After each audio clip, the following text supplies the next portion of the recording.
আসসালামু আলাইকুম। কানাডাকে রীতিমতো উড়িয়ে দিয়ে ম্যাচ শেষে একই বলল লিওনেল মেসি। বিস্তারিত জানুন পুরো ভিডিওতে।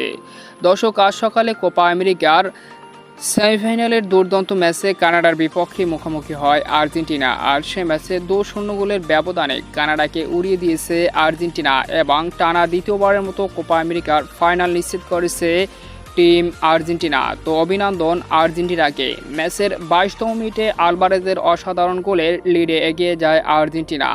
দুর্দান্তভাবে গোলটি করেছিলেন আলভারেজ।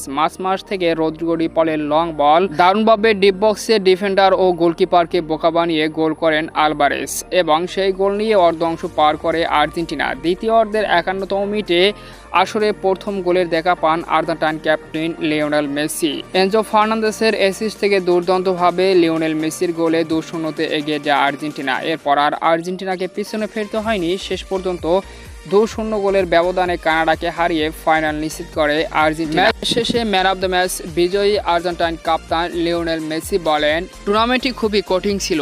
এর উপরে স্টেডিয়াম ছিল একেবারে বাদে, তাপমাত্রা ছিল উচ্চ এবং টুর্নামেন্টের প্রতিটি দলই কঠিন লড়াই করেছে। তবে আমরা আমাদের সেরাটা দিয়ে আজ ফাইনালে উঠেছি। এমন জয়ে সত্যি আনন্দিত। এভাবেই ম্যাচ শেষে আর্জেন্টিনাকে ফাইনালে উঠিয়ে সবাইকে অভিনন্দন জানালেন আর্জেন্টাইন ক্যাপ্টেন লিওনেল মেসি।